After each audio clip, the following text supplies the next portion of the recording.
At 35 years old, with a steady salary of $64,000 a year as a railroad signal technician for Norfolk Southern, Antoine believed in the logic of systems. Signals, relays, switches. Everything had a purpose, a clear state of on or off, safe or unsafe. There was no ambiguity in a track circuit. It either worked or it didn't. He had built his life on this principle of clarity and function. His 2018 Ford F-150, bought used for $26,500, was paid off. His tools, a meticulously organized collection worth over $5,000, were his own. And the condo, a sleek, two-bedroom unit on the North Shore overlooking the Tennessee River, purchased for $320,000 5 years ago with a down payment from his late father's life insurance, was his sanctuary. It was his name on the deed. His mortgage payment of $1,850 automatically withdrawn on the first of every month. His life was a series of closed, reliable circuits. Until Sunday. On Sunday at 4:12 p.m., the main switch of his life was thrown and everything went dark. Khadijah, his wife of 3 years, stood in the center of their living room. Her arms crossed over a $350 Michael Kors sweater he'd bought her for her birthday. Her friends, Renee and Brianna, flanked her like a pair of expensive predatory statues. Renee wore a silk blouse that probably cost more than his weekly grocery bill, and Brianna was checking her reflection in the dark screen of her iPhone 14 Pro Max, a $1,099 piece of glass and metal. "I can't do this anymore, Antoine," Khadijah said, her voice lacking the warmth he was used to. It had a new, brittle edge, something rehearsed. "I'm leaving." Antoine had just come in from the balcony, where he'd been tightening a loose railing. He still had a DeWalt screwdriver, part of his $450 cordless tool set, in his hand. He set it down carefully on the polished concrete floor. "Leaving? What are you talking about, Khadijah? We're going to your mom's for dinner in an hour." Renee let out a sigh that was pure performance. "Oh, Antoine, don't make this harder than it has to be." Brianna looked up from her phone, her expression a perfect mask of bored pity. Khadijah deserves more. She's in her prime. She can't waste it. Waste it. The words hit him like a physical blow. He looked at Khadijah, his Khadijah, the woman he'd met at a church fish fry 6 years ago, the woman whose smile had felt like the first sun of spring. He saw a stranger looking back at him, her eyes cool and appraising. "Wasted on what? On me?" "Don't be so dramatic," Khadijah snapped, though he hadn't raised his voice. "We're just on different paths. I want more." She gestured vaguely at the room, at the floor-to-ceiling windows with their view of Coolidge Park. It was a view that cost him a significant portion of his income, a view he thought they both loved. Apparently it wasn't enough. Renee stepped forward, placing a hand on Khadijah's arm. "We have her bags in the car. We'll help her get her things later." "Her things?" Antoine's gaze swept the room. The 4,200 Italian leather sofa, the 2,800 solid oak dining table, the 75-inch Samsung frame TV, a $2,999 purchase they had argued about for a month before he finally relented. He had paid for all of it. The receipts were in a file drawer in his home office, neatly organized by date. "What things are you talking about?" "The things a wife is entitled to," Brianna said, her voice sharp. "It's called marital assets, Antoine. Look it up." She smirked, a cruel little twist of her lips. "Renee's brother is a lawyer. He says Khadijah has a very strong case for half of everything, including this condo." The air left Antoine's lungs. The condo. The one thing that was unequivocally his, bought and paid for with the last gift from his father before he passed. It was his foundation, the ground beneath his feet. He looked at Khadijah, waiting for her to deny it, to tell her friends they were out of line. She didn't. She just gave a little shrug, a gesture of helpless agreement. My name might not be on the deed, but I've contributed. I decorated. I made this place a home. He thought of the hundreds of hours he had spent, of the custom shelving he had built in the closets, the plumbing he had fixed, the electrical outlets he had replaced. He thought of the weekends spent painting the walls that perfect shade of agreeable gray from Sherwin-Williams, $58 a gallon, because she'd seen it in a magazine.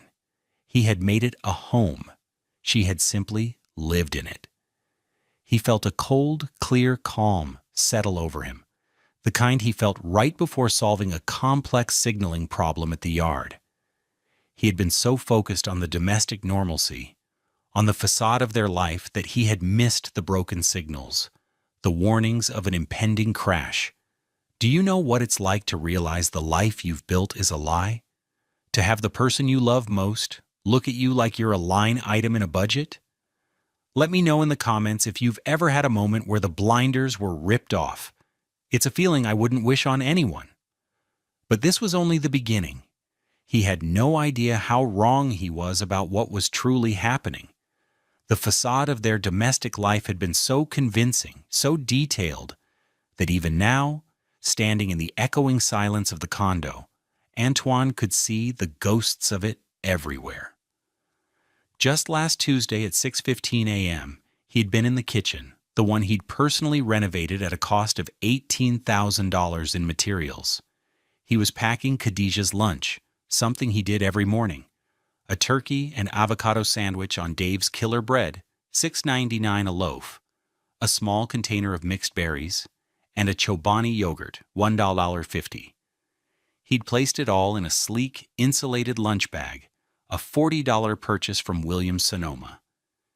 He remembered the smell of the coffee brewing in their Breville Barista Express, a $700 machine he'd gotten her for Christmas 2 years ago. She had come up behind him, wrapping her arms around his waist. Her coils freshly twisted at her favorite salon in the South Side district for $120, tickled the back of his neck. "You're the best husband," she'd murmured into his back, "always taking care of me." He had smiled then, turning to kiss her forehead. Her deep brown skin was luminous in the early morning light filtering through the kitchen window. "It's my job to take care of my girl." Now, the memory felt like acid. Was she thinking about her friend's advice then? Was she calculating the value of his care versus the potential payout of leaving him? The thought was a physical sickness, a sour knot in his stomach. He remembered a dinner 2 months ago, a Friday night. He'd come home from a grueling 14-hour shift at the Norfolk Southern Yard, covered in grime and exhaustion. A signal had failed on the main line near Wauhatchie, backing up 3 freight trains and threatening to delay passenger service. He'd spent the day in a concrete bungalow, tracing wires, testing relays, finally finding the single, corroded connection responsible for the chaos. He'd fixed it, the green light coming on with a satisfying click, releasing the tension that had gripped the entire yard. He had earned his $64,000 that day. He walked into the condo at 8:30 p.m. to find Khadijah dressed for a night out. She was wearing a new dress, a stunning emerald green number that clung to her curves. He found out later it was a $2,400 Burberry dress she'd bought online. "Hey, baby," he'd said, trying to summon a smile. "Tough day. What's the occasion?" "Renee and Brianna are taking me to that new place, Alea. You know, the one with the tasting menu." She'd wrinkled her nose slightly. "You smell like work." "I can shower," he'd said, a little hurt. "Give me 15 minutes. I'll be ready." She had laughed, a sound that hadn't reached her eyes. "Oh, honey, no. It's a girls' night. Besides, you'd hate it. It's so stuffy and expensive. The tasting menu is $150 per person, not including wine." She'd kissed his cheek, a quick, dismissive peck. "You stay home, order a pizza, relax. You deserve it." He had stayed home. He had ordered a $22 pizza from Loopy's and eaten it alone on the $4,200 sofa, watching a documentary about locomotive engineering. He'd felt a pang of loneliness, but he'd pushed it down, telling himself she was right. He was tired. He would have been poor company. He was a man who understood function, not frivolity. He was a signal man, not a socialite. He told himself he was being a good husband, giving her the space to enjoy the things he couldn't appreciate. Now he understood. It wasn't about giving her space. It was about her creating distance. Every girls' night, every expensive brunch at the Easy Bistro in East Brainerd, where the bill for 3 women could easily top $200, was another brick in the wall she was building between them, a wall designed and financed by her friends. He thought of their finances. His paycheck was deposited directly into their joint checking account. From that account, the mortgage, the utilities, the car insurance, all the core expenses of their life were paid. She had her own account for her salary as a marketing coordinator at a local insurance firm, a job that paid her around $55,000 a year. She called it her fun money. He never questioned her spending. He never looked at her statements. He had believed in trust as a fundamental circuit. He saw now that he was the only one on the line. He was funding the infrastructure while she was using her fun money to plan her escape. The sheer, calculated normalcy of it all was the most painful part. The good morning texts, the I love you at the end of a phone call, the way she'd hold his hand as they walked through the Chattanooga market on a Sunday. It was all a performance, a long, drawn-out play where he was the only one who didn't have a script. He was just a prop, the hard-working, reliable husband whose primary function was to be the stable asset base for her next chapter. A chapter written by Renee and Brianna, edited by a lawyer he'd never met, and starring a version of his wife he no longer recognized. The betrayal wasn't a single act. It was 1,000 tiny cuts, a slow, methodical bleed-out he'd mistaken for love. The cruelty had been escalating for months, but he'd been too blind, too trusting to see the pattern. He saw it now with the brutal clarity of hindsight. As he stood in the silence, his mind began to replay scenes, overlaying them with the new, terrible truth. The outrage began to accumulate, each memory a log on a growing fire. There was the incident with his boots about 4 months ago. It was a Saturday. He had a pair of Red Wing work boots, a $320 investment in safety and comfort that he'd had for 6 years. They were scuffed, stained with grease, and molded perfectly to his feet. He kept them by the back door on a rubber mat he'd bought for $15 at Home Depot. He came into the kitchen to find Khadijah standing over them, holding a trash bag open, her face a mask of disgust. "What are you doing?" he'd asked. "I'm throwing these disgusting things out," she said, not looking at him. "Renee was over yesterday and she almost tripped on them. It's embarrassing, Antoine. They make the whole entryway smell like a garage. Those are my work boots, Khadijah. I need them. Then buy new ones. Or better yet, keep them in your truck. I will not have this $600,000 condo smelling like diesel fuel and dirt. We have standards." He remembered being stunned by her tone, by the word embarrassing. He'd taken the boots from her, his hands still clean from his morning shower, and looked at them. They were a symbol of his work, of the labor that paid the $1,850 mortgage, that kept the lights on in this condo. She was suddenly so concerned with defending from the smell of honest work. "They don't smell," he'd said quietly. "And they don't belong in the trash." "Fine," she'd snapped, dropping the trash bag on the floor. "But get them out of my sight." Later that day, he found them tucked away in the back of the utility closet, behind the vacuum cleaner. She hadn't thrown them out, but she had hidden them, as if they were something to be ashamed of.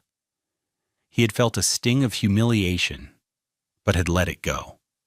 It was just boots, he told himself. Happy wife, happy life. The phrase now tasted like poison in his mouth. Then there was the family reunion, 3 months back. His family, A sprawling, loving, loud group of black folks from Nashville held a reunion every 2 years. It was a potluck affair at a public park with folding chairs, coolers of sweet tea, and a competitive spades tournament. For Antoine, it was a vital connection to his roots, to the people who had shaped him. His Auntie Carol's 7-cheese macaroni was legendary. His Uncle James's stories of the old neighborhood were living history. Khadijah had always seemed to enjoy it before, but this year was different. "Do we have to go?"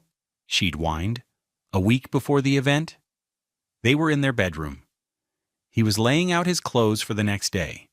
A standard-issue Norfolk Southern high-visibility shirt, $25, and Carhartt work pants, $50. She was scrolling through Instagram, looking at pictures of a trip Brianna had just taken to Cabo. "Of course we have to go. It's my family, baby. They're expecting us." "It's just so low budget," she'd said, not looking up from her phone. All day, in a hot park, eating off paper plates. Brianna's family rented a villa in Tuscany for their reunion last year. The comparison was so absurd, so insulting, that he didn't know how to respond.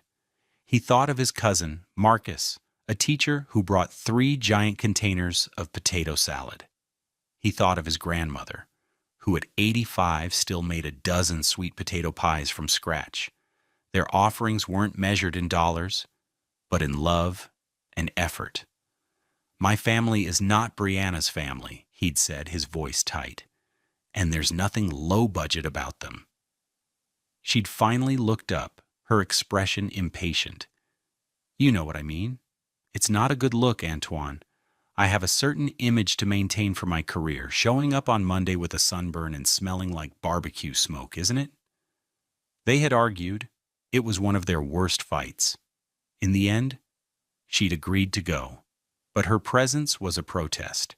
She stayed for exactly 1 hour, sitting stiffly in a lawn chair, refusing to eat anything, scrolling through her phone. She'd complained about the heat, the bugs, the volume of his cousin's laughter.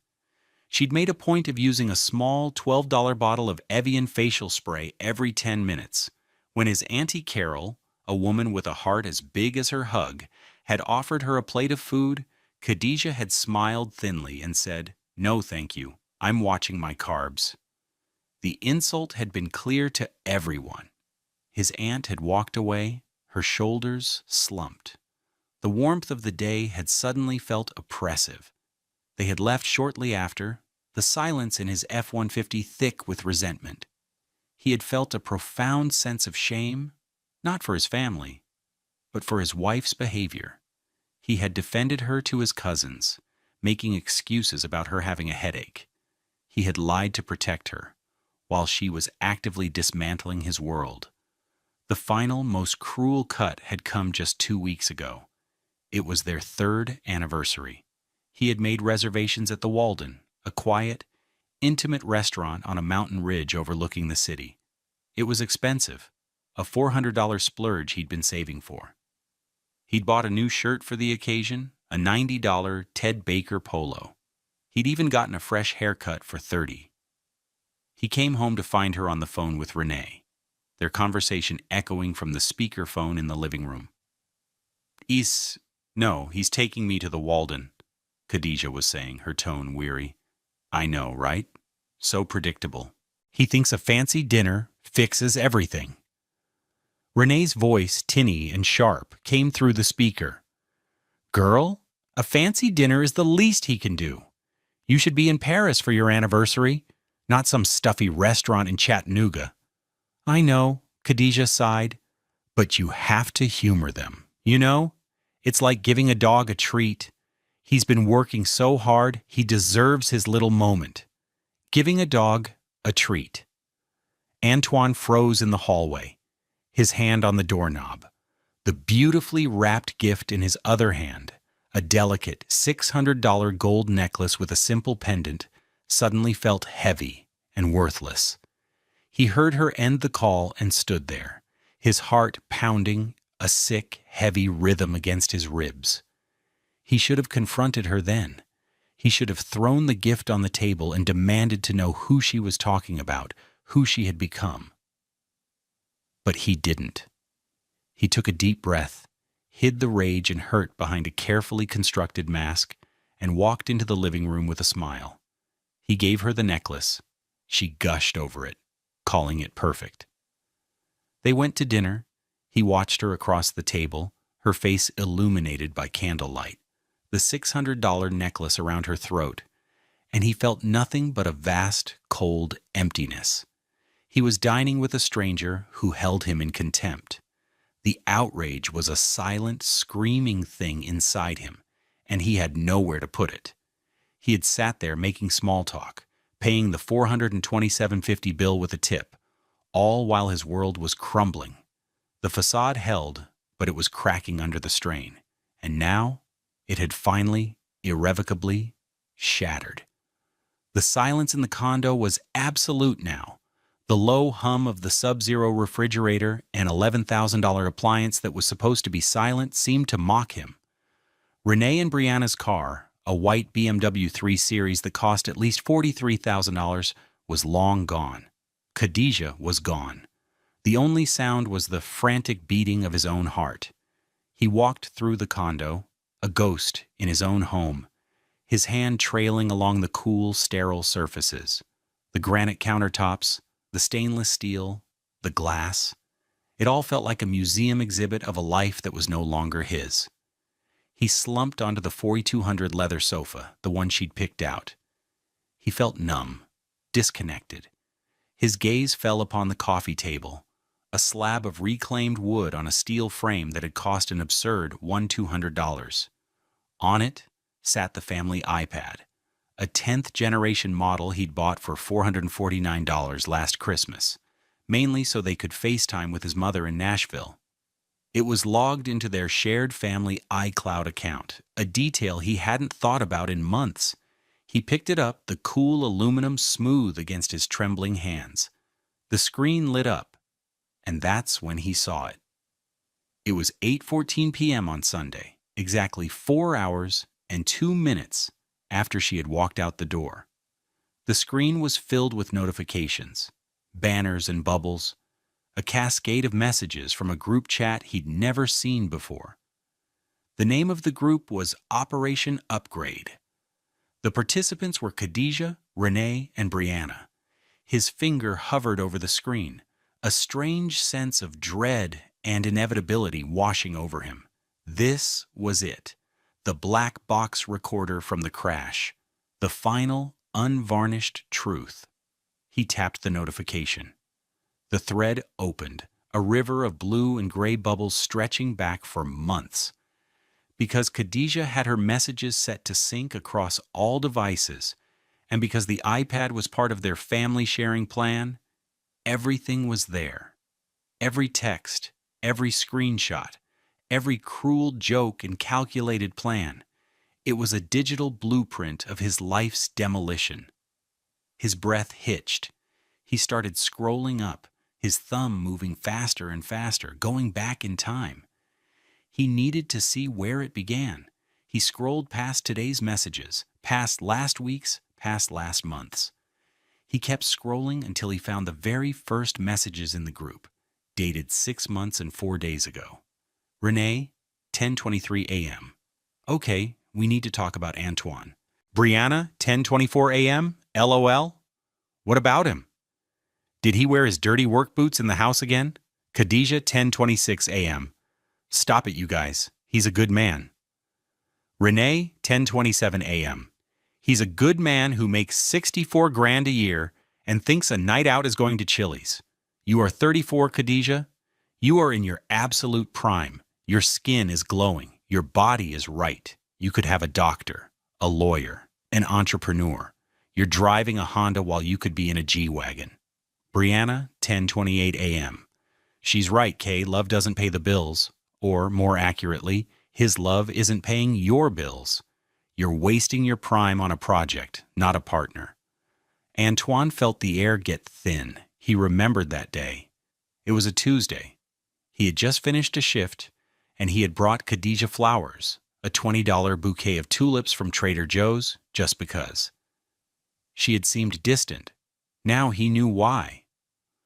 While he was thinking of her, her friends were planting seeds of poison. He scrolled down, his heart pounding. The conversation continued for days, weeks. It was a slow, methodical campaign. Renee was the instigator, the one who painted the picture of a glittering life just outside Khadijah's grasp. Brianna was the strategist, the one who talked about assets and legalities. Brianna, 4 months ago, 2:15 p.m. Okay, I did some research. His name is the only one on the deed. That's bad. But you've been living there for 3 years as his wife. You've contributed to the household. My brother's friend who does divorce law says that gives you a solid claim on the equity. Khadijah, 2:17 p.m. Really? Even though he bought it before we got married? Brianna, 2:18 p.m. Screenshot of a legal website article titled Commingling of Assets in a Marriage. Brianna, 2:18 p.m. You just have to prove you helped increase its value. The decorating you did? That's a contribution. Hosting parties? Contribution. Emotional labor? Contribution. We just have to build the narrative. Build the narrative. The phrase made him sick. His life wasn't a life, it was a narrative to be manipulated. He scrolled further, the screen a blur of text. He saw them dissecting his salary, his clothes, his hobbies. He saw them laughing at the F-150. He saw them planning the scene with the boots, the disastrous family reunion, the anniversary dinner. It had all been staged, every moment of cruelty a deliberate test to push her further away from him and closer to their plan. Then he reached the messages from today.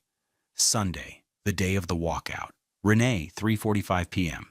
Showtime, ladies. Is he home? Khadijah, 3:46 p.m. Yes. He's on the balcony doing something with a screwdriver. God. Always tinkering like a janitor. Brianna, 3:47 p.m. Perfect. Remember the script? I can't do this anymore. We're on different paths. Be sad but firm. No yelling. You're the victim here. Renee, 4:13 p.m.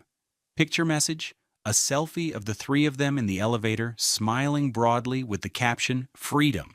Khadijah, 4:15 p.m. OMG, that was intense. His face, he looked so pathetic. Brianna, 4:16 p.m. Good. Let him be pathetic. Now the real work starts. Don't answer his calls. Let him sweat. He'll get desperate and offer you a settlement. We're aiming for at least $150K, plus you get to keep all the furniture you want. Khadijah, 4:18 p.m. You guys are the best friends ever. I feel so free. Brunch tomorrow to celebrate? My treat. Antoine dropped the iPad on the sofa cushion as if it were on fire. The screen went dark, but the words were burned into his brain, his face. He looked so pathetic. The woman he loved, the woman he had vowed to protect and cherish, had stood in his home, destroyed his life, and then walked out to laugh about it with her friends. The hurt was a deep, physical ache, but something else was rising through it. A cold, hard clarity. The kind of clarity he felt when a signal went from red to green. He was not pathetic. He was a man who understood systems. And this system, this marriage, was broken beyond repair. But systems have rules. They have fail-safes. And he had just found the manual override. He picked up the iPad again, his hands no longer trembling. He began to take screenshots, one after another. He documented every message, every date, every cruel calculation. He saved them to a secure folder, a digital copy of the evidence, 6 months of conspiracy, delivered to him on a $449 silver platter. The numbness receded, replaced by a quiet, focused resolve. The signal in his mind changed. The red light of grief and shock turned to a steady, unwavering green. Green for go. The night was a long, still corridor of time. Sleep was an impossibility, a luxury for a life that no longer existed. Antoine sat in the dark at the $2,800 dining table. the city lights of Chattanooga twinkling below like 1,000 indifferent stars. The only light in the room came from the screen of his personal laptop, a 5-year-old MacBook Pro that had seen him through his certification exams. He wasn't mourning anymore. He was working. At 10:52 p.m., he finished compiling the evidence. He had created a single 87-page PDF document. The title page was simple: Evidence for Petition for Dissolution of Marriage, Antoine Miller versus Khadijah Miller. It contained every screenshot from the Operation Upgrade group chat, arranged in chronological order. Each page was time-stamped. He highlighted key phrases with a digital yellow marker. Strong case for half of everything. Build the narrative. He looked so pathetic, aiming for at least $150K. The document was a masterpiece of betrayal, a self-incriminating confession written by his wife and her co-conspirators. He opened a new browser tab and typed Best Divorce Attorney Chattanooga. He bypassed the flashy ads and looked for names that appeared on legal directories, cross-referencing them with client reviews. He found one that stood out: Juliana Vance, a partner at a small, respected firm on Market Street. The reviews described her as no-nonsense, incredibly sharp, and a bulldog in the courtroom. Her specialty was complex asset division. Her billing rate was listed on the firm's website, $650 per hour. It was a staggering amount, more than 10 times his own hourly wage. But Antoine knew the value of using the right tool for the job. You don't fix $1 million signaling system with a cheap wrench. He found an email address on her profile. He knew it was almost 11:30 at night on a Sunday, but on a hunch, he wrote the email. Subject: Urgent consultation request. Premeditated asset claim. Dear Ms. Vance, my name is Antoine Miller. I am seeking immediate representation for a divorce filing. My wife of 3 years left our shared residence this afternoon. I have since discovered irrefutable digital evidence, a complete log of text messages spanning 6 months, that she and her friends have been planning this for the express purpose of making a fraudulent claim on my premarital assets, specifically my home. The evidence is compiled and ready for your review. It documents their entire strategy, including coaching from another attorney's relative. They believe I am emotionally distraught and will be easily manipulated into a large settlement. They are mistaken. I understand your hourly rate. I am prepared to pay it. My goal is simple: a swift, clean divorce that protects what is rightfully mine. I want to file first thing tomorrow morning. Attached is the evidence file, password protected. The password is the name of their group chat, Operation Upgrade. I hope to hear from you at your earliest convenience. Sincerely, Antoine Miller, 435550182. He attached the 87-page PDF and hit send at exactly 11:41 p.m. He felt a grim sense of satisfaction. The system was now in motion. He didn't expect a reply until morning, if at all. He leaned back in the chair, the wood cool against his back, and stared out at the sleeping city. He was a signalman. His job was to ensure things moved along their designated tracks, without collision, without chaos. His own life had been derailed, but he was already laying the new track, spiking it down himself. At 12:17 a.m., his phone buzzed. It was an email from Juliana Vance. Subject: Urgent consultation request. Mr. Miller, I'm in the office preparing for a trial tomorrow.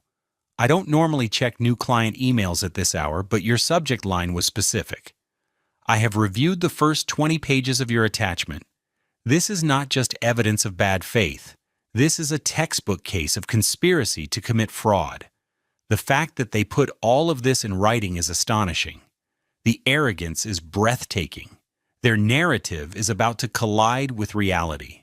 The premarital status of your condo is a solid firewall, and this evidence incinerates any claim of commingling or contribution. In fact, given the content of these messages, we could potentially explore a tort claim against the friends for interference with a marital contract, though that can be complex. For now, we focus on the divorce. My office opens at 8:30 a.m. I will have the initial petition drafted by then.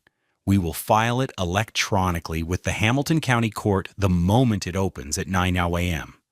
The filing fee is $278.50, which we will bill to you. Do not, under any circumstances, communicate with your wife or her friends. Do not answer calls. Do not reply to texts. You are a black box. Any communication will now go through me.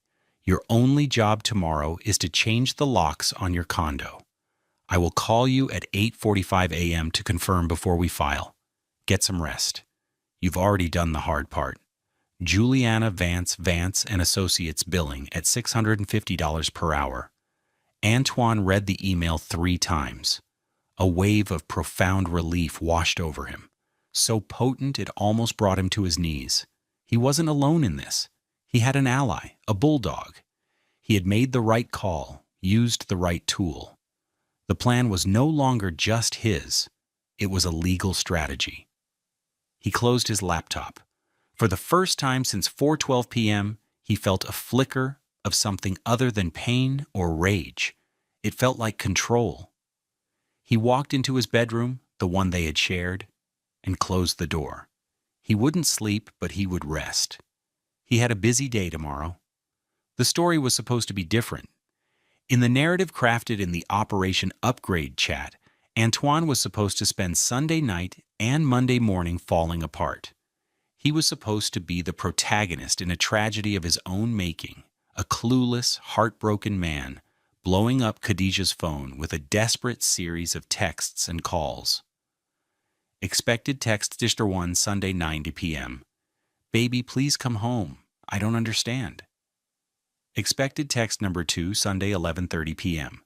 I can't sleep without you. This is a mistake. We can fix this. Expected voicemail number 1 Monday 7 a.m. Sound of crying. Khadijah, just talk to me. What did I do wrong? I'll do anything. Expected text number 3 Monday 8 a.m. Was it something your friend said? I know they don't like me, but we're stronger than that. I love you. This was the script Brianna and Renee had prepared Khadijah for. They'd assured her that his predictable emotional collapse would be her greatest leverage.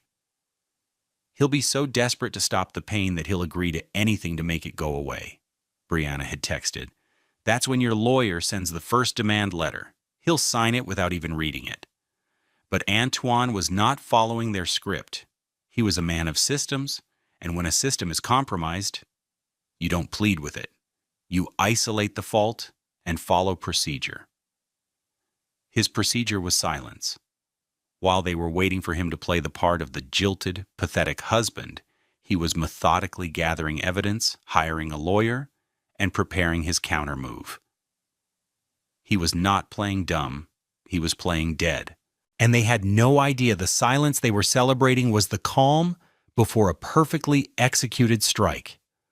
The text messages Antoine was actually reading were not his own desperate pleas, but the ones from their 6-month-long conspiracy, a litany of lies and manipulations. He saw the brunch where Khadijah had come home and complained about his taste in music, calling his love for classic jazz old man music. The texts revealed the brunch was a strategy session. Renee, 1:15 p.m. You need to start creating distance in the day-to-day. Find things to criticize. His music, his clothes, the way he eats, make him feel like he can't do anything right. Khadijah, 1:17 p.m. Okay, I'll start with the music tonight. He loves that old dusty John Coltrane stuff. Brianna, 1:18 p.m. Perfect. It establishes a pattern of incompatibility for the court. Reading that, Antoine remembered the night. He had put on A Love Supreme, an album that had always felt like prayer to him. He'd been excited to share it with her. She had walked in, listened for a moment, and said, "Can we listen to something a little more current? This is putting me to sleep." He had felt a small sting, but he'd changed the music to a generic pop playlist to make her happy. He hadn't been humoring a whim. He'd been participating in a staged scene for a future divorce proceeding. Every lie he uncovered on the iPad was a scene from his recent past, now recontextualized as an act of deliberate sabotage. He saw the lie about her car. 3 months ago, her 2017 Honda Accord, a car he had meticulously maintained, had needed new tires. A set of quality Michelins would cost about $800. "I just don't have it right now, baby," she had said, her face a mask of worry. "My commissions were down this month." He hadn't hesitated. He'd transferred the $800 from his savings to her account. "Don't worry about it. Your safety is what's important." The text thread told a different story. "Khadija, 3:00 p.m. Ugh, need new tires. So boring. Renee, 3:02 p.m. Make him pay for it. Tell him you're broke. Khadija, 3:05 p.m. LOL, already on it. Just sent him the sad face text." Brianna, 3:06 p.m. Every dollar of his you get is a dollar less you have to fight for later. This is good practice. Khadija, 6:21 p.m. It worked. He sent the money, no questions asked. And a little, "Your safety is what's important" message. So predictable. He had been a willing participant in his own fleecing. His genuine care twisted into a punchline in a group chat. The playing dumb wasn't his current strategy. It had been his state of being for the last 6 months. He had been the fool in a play where everyone else knew the ending. The time for playing was over. The time for action was here. He wasn't gathering evidence anymore. He was deploying it. Each lie he read wasn't just a source of pain. It was another page in Exhibit A, another nail in the coffin of their fraudulent claims. And he was about to hammer it shut. Monday morning broke over the Tennessee River, the sky a cool, indifferent shade of gray. At 6:47 a.m., Antoine was already up and dressed. He wore a simple black Under Armour hoodie, 55, and jeans, clothes that signaled purpose, not leisure. He made coffee in the $700 Breville machine, the familiar sounds of the grinder and the pump a small, steadying comfort in the silent condo. He drank it black, standing at the window, watching the city wake up. He felt no sadness, no anger, just a profound, cold calm. He was a signalman with a clear board. The track ahead was open. At 8 a.m. sharp, he called A1 Lock and Key, a 24-hour service he found on Google. "I need a locksmith for a residential rekey in the North Shore," he said, his voice even. "It's a Medico high-security lock. I need it done as soon as possible." The dispatcher was efficient. "We can have a technician there by 9:30. The service call is $75, and a Medico rekey is $175. Total, $250 plus tax." "That's fine," Antoine said. "Book it." At 8:45 a.m., his phone rang. The caller ID said Vance and Associates. He answered on the first ring. "Mr. Miller, Juliana Vance, are you ready?" Her voice was crisp, all business. "Yes, ma'am," he said. "Good. The petition is ready. It is 12 pages long and cites irreconcilable differences, but it also includes a motion to classify the marital home as a non-marital asset, citing the premarital purchase and the evidence of bad faith you provided.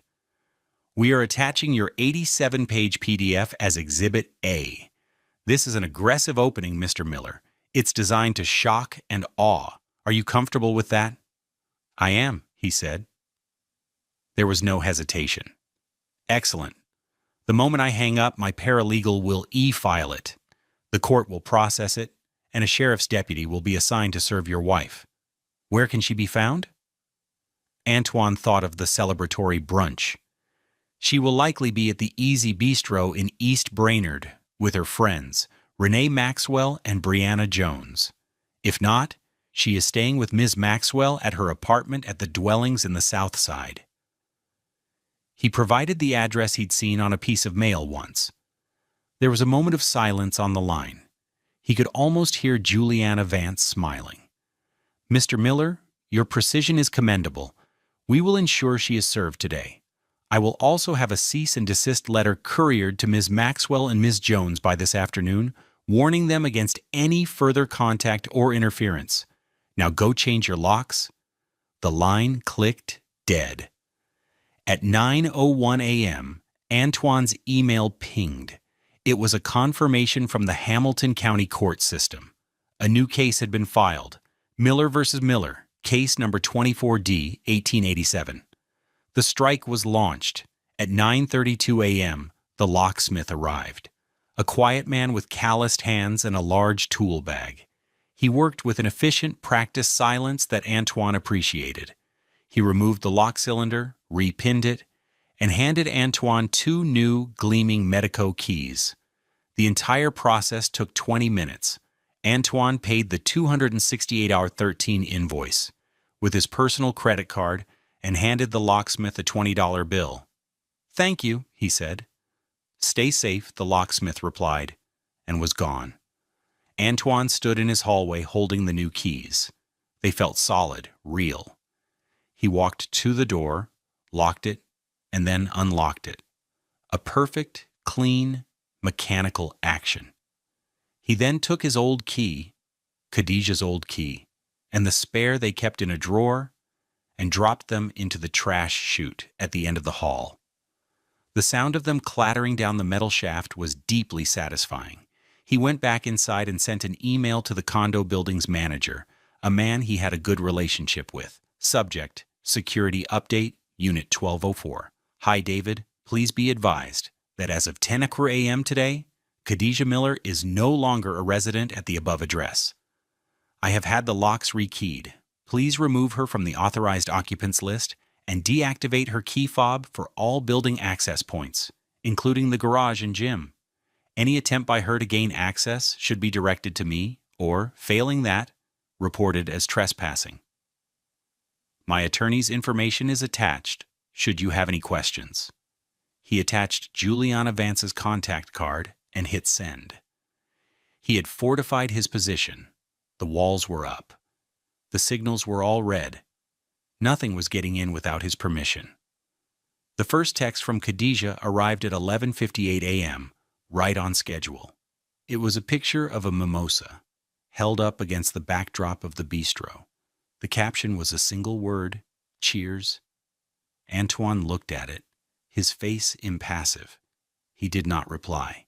He simply set his phone down and went to the kitchen to make himself a sandwich. He had followed procedure. Now he would wait for the system to react. He knew, with the certainty of a closed circuit, that the reaction was coming, and it would be spectacular. The first sign of the system's reaction came at 2:47 p.m. on Monday. Khadijah, Renee, and Brianna were on their third round of mimosas at the Easy Bistro. The bill, which Khadijah had grandly offered to pay, was already over $180. They were laughing, flushed with victory and cheap champagne, when a man in a county-issued polo shirt walked up to their table. "Are you Khadijah Miller?" he asked, his voice flat. Khadijah looked up, annoyed at the interruption. "Yes. Can I help you?" The man, a sheriff's deputy, didn't smile. He placed a thick manila envelope on the table, next to a half-eaten plate of avocado toast. 16s. "You've been served." He turned and walked away without another word. The laughter at the table died instantly. The clinking of glasses and the low hum of conversation from other tables seemed to amplify the sudden, profound silence at theirs. Renee and Brianna stared at the envelope as if it were a live snake. "What the hell is that?" Renee whispered. Khadijah's hands trembled as she reached for it. Her name and Renee's address were typed on the front. She tore it open. The first page read, in bold capital letters, "Petition for dissolution of marriage." "He filed for divorce," she said, her voice a strangled whisper. Her face went white. This was not in the script. He wasn't supposed to file. He was supposed to beg. "So what?" Brianna said, trying to regain her swagger, though her own face had lost its color. "Let him. This is what we wanted. It just speeds up the process. Your lawyer will file a counterclaim and—" She trailed off as Khadijah pulled more pages from the envelope. The motion to classify the condo as a non-marital asset. And then another document, a thick one, bound with a metal clasp. On its cover page was the title, Exhibit A. Khadijah's eyes scanned the first page. She saw the name of their group chat, Operation Upgrade. She saw her own words, her own jokes, her own cruel dismissals, all laid out in neat time-stamped rows. She saw the screenshot of the legal website Brianna had sent. She saw her message calling Antoine pathetic. A sound escaped her throat, a small, wounded gasp. She started flipping through the pages, a blizzard of their own words, their own pictures, their own conspiracy, now weaponized against them. 87 pages of it. "Oh my God," she breathed, the words barely audible. He knows. He knows everything. Renee snatched a page from her hand. It was the thread about the family reunion, where they'd mocked his Auntie Carol's macaroni and cheese. Renee's face turned a blotchy red. Brianna leaned over Khadijah's shoulder, her eyes widening in horror as she saw her own advice about building the narrative and fleecing him for the tire money, all under a legal exhibit heading. "How?" Brianna whispered, her strategic mind finally grasping the magnitude of their error. How could he possibly have this? And then Khadijah remembered. The family iPad, the shared iCloud account, the device she hadn't thought about in months, sitting on the coffee table, silently absorbing every single treacherous word. It was a rookie mistake. A fatal, catastrophic error in operational security. The mimosa on the table suddenly looked obscene. The celebratory brunch had become a crime scene. The consequences began to cascade immediately. Consequence number 1, the financial panic. Khadijah's hand flew to her purse. She pulled out her phone and frantically checked their joint bank account, the one Antoine's paycheck went into, the account from which she paid her credit card bills for her $2,400 dresses and $350 sweaters. The balance was $742. Antoine, with quiet efficiency, had transferred his entire last paycheck into his personal account, leaving just enough to avoid an overdraft fee. Her primary source of funding had been severed at the root. Consequence number 2, the legal terror. A second man, this one in a bike messenger uniform, approached their table.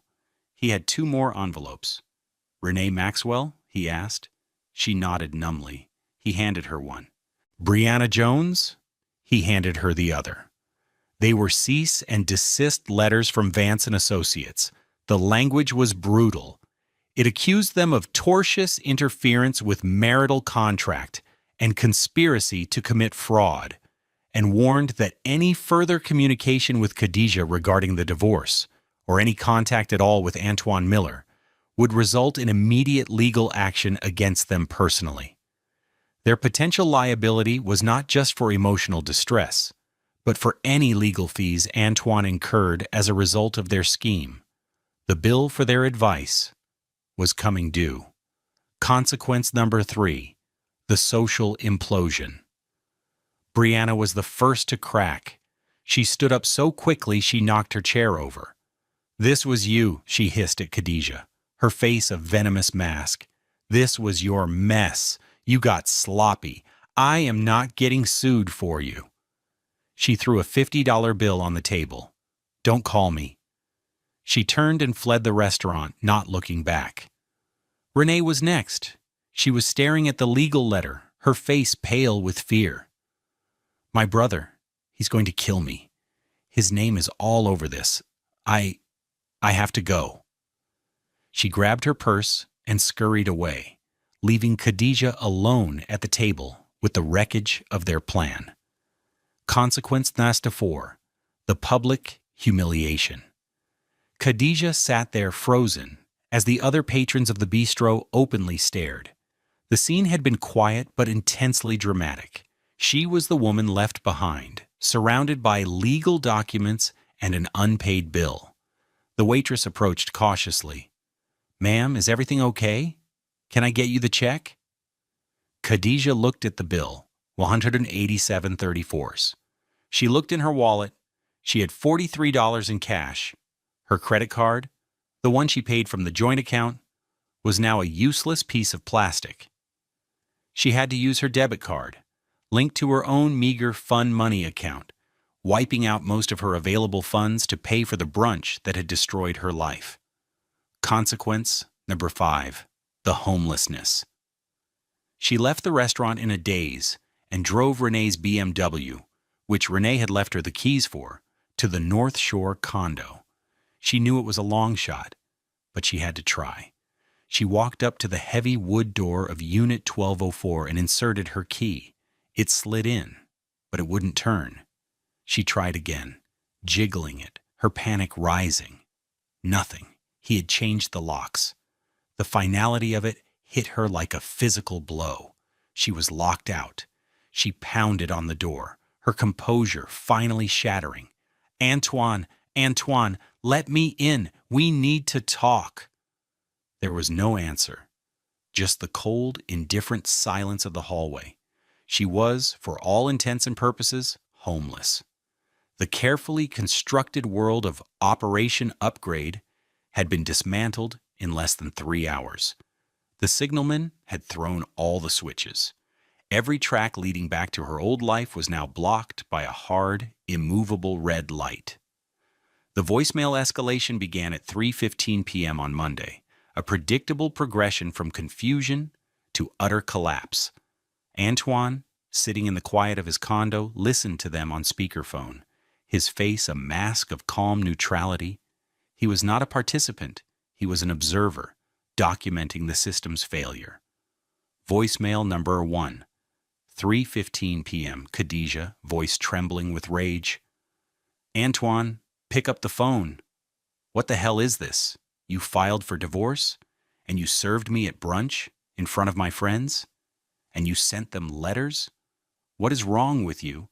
And you changed the locks? You can't do that. I live here. Call me back right now. Antoine saved the voicemail. He labeled it VM1 Anger. Voicemail number 2, 4:30 p.m. Khadijah, voice now laced with pleading justification. Okay, Antoine, look. I'm at my mom's house. I got the papers. I looked at that exhibit. Baby, you don't understand. It was just girl talk. We were just joking around. You know how Renee and Brianna are. They get carried away. It didn't mean anything. It was just a stupid joke. You can't throw away 3 years of marriage over a joke? Please, just call me. We can talk about this. He saved the voicemail. VM2 justification. He noted she was already at her mother's. Renee and Brianna had truly abandoned her. Voicemail the number 3, 6:10 p.m. Khadijah, voice breaking, crying, sobbing. Antoine, please. I can't believe you're doing this. I saw the bank account.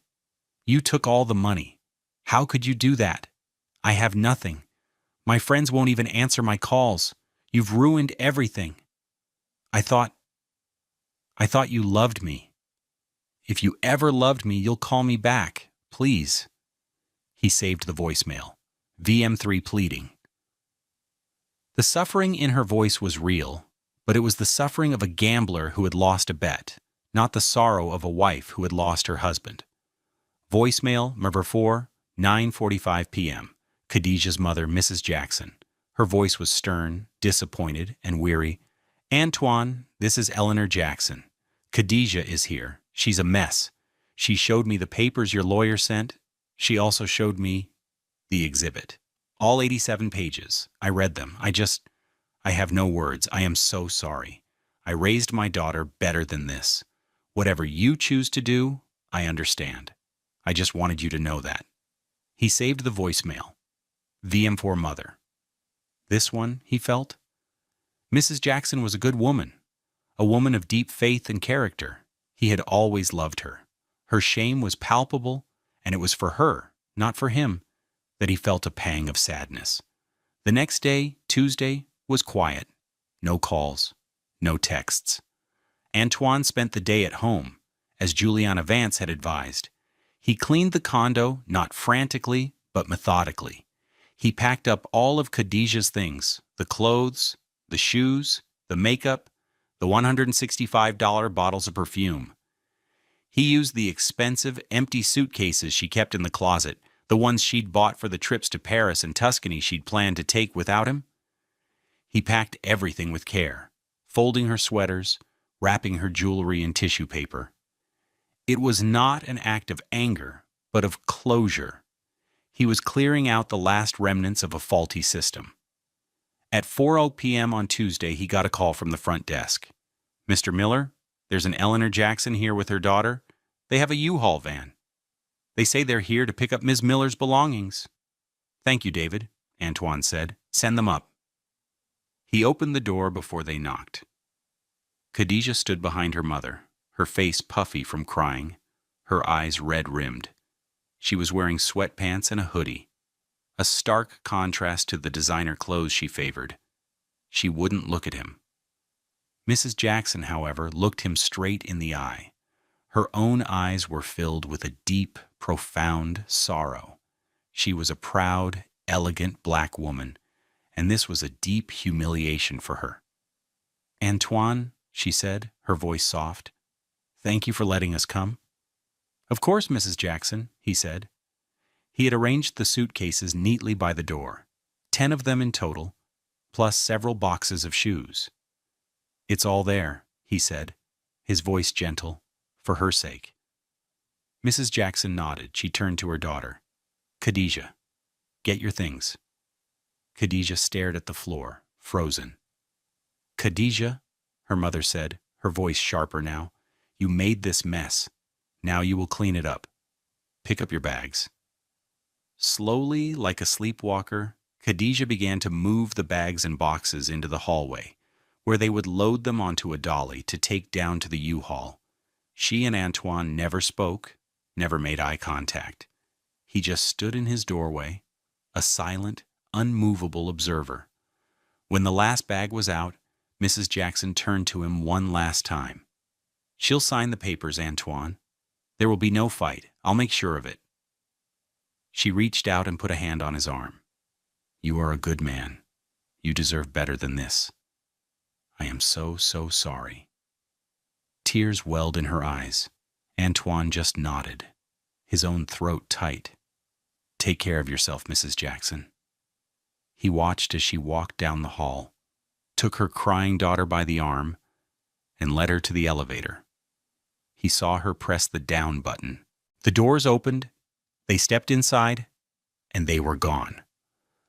Her mother, a woman of character and grace, was driving her daughter home, not in triumph, but in shame.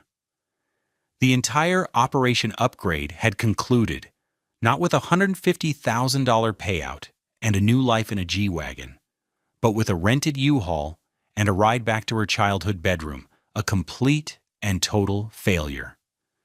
Tuesday had come, just as the title of his new life story had promised. He closed the door, turned the Medico deadbolt, and felt the solid, satisfying thud as the bolt slid into place. The strike was over. The consequences were delivered. The system was secure. 6 months later, the autumn sun slanted through the floor-to-ceiling windows of the condo, illuminating the dust motes dancing in the air. The space was different now. The $4,200 Italian leather sofa was gone, sold on Facebook Marketplace for around $1,500. In its place was a comfortable, sturdy sectional from a local furniture store, a $2,500 purchase that was more about comfort than style. The absurdly expensive coffee table had been replaced by a solid oak one he'd built himself in a weekend woodworking class he'd started taking. The materials cost him $200. The pride was priceless. Antoine sat on his new sofa, a cup of coffee steaming on the new table. The condo felt more his now than it ever had before. It was no longer a stage for a life he was supposed to want, but a sanctuary that reflected the man he actually was. The divorce had been finalized 3 months ago. As Mrs. Jackson had promised, Khadijah had signed everything without a fight. The judge had taken one look at Exhibit A and granted the divorce in a single 10-minute hearing, fully affirming the condo and all its contents as Antoine's sole and separate property. Juliana Vance's final bill had been $8,250, an amount Antoine had paid without hesitation. It was the price of his freedom, and it was worth every penny. He had been promoted. A lead signal technician position had opened up at the Norfolk Southern Yard, a salaried role with more responsibility and a significant pay increase to $82,000 a year. His supervisor had cited his calm under pressure and his methodical problem-solving as key reasons for the promotion. The irony was not lost on him. The very qualities Khadijah and her friends had despised, his practicality, his focus, his boring stability, were the ones his employer, and now he himself, valued most. He had started reading again, something he hadn't had time for in years. He was on his back porch, a small space he'd furnished with a simple Adirondack chair, $150, and a small table. He was reading a biography of John Coltrane, the music playing softly from a small Bluetooth speaker. The air was cool, the sky was clear, and the only sound was the rustle of leaves and the distant, reassuring rumble of a freight train moving safely along its track. He rarely thought of Khadijah. He had heard through the grapevine of his old church that her friends, Renee and Brianna, were no longer speaking to each other after Brianna's brother, the lawyer, was formally reprimanded by the state bar for his off-the-books advice. Khadijah was still living with her mother, working a remote customer service job for a fraction of her old salary. There was no G-Wagon. There was no new life. There was only the quiet, lonely consequence of her own choices. A few weeks ago, he'd run into her mother at the grocery store. Mrs. Jackson had looked tired, but she had smiled at him, a genuine, warm smile. They had spoken for a few minutes about the weather, about the church, about nothing and everything. Before they parted, she had touched his arm. "You look peaceful, Antoine," she had said. "I'm glad." He was peaceful. He had learned that true wealth wasn't measured by the price tag on your furniture or the neighborhood you live in. It wasn't about image or a narrative you build for others. True wealth was quiet. It was self-respect. It was the ability to sit on your own porch, in a home you earned, and feel a sense of profound, unshakable peace. It was knowing the difference between an asset and a liability, not just on a balance sheet, but in your heart. It was the satisfying click of a lock on a door you controlled, securing a life you had built with your own two hands. What do you think true wealth is? Is it money and things? Or is it the kind of peace Antoine found? Share your thoughts below. I think we all know stories of people who had everything, but were truly poor on the inside. This journey for Antoine was about more than just a divorce. It was about reclaiming his own value. He had been underestimated, and that had been his greatest advantage. He had been a quiet man, and they had mistaken his silence for weakness. They never understood that for a signalman, silence isn't empty.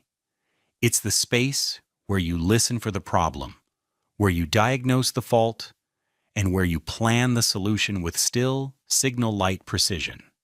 And his solution was perfect.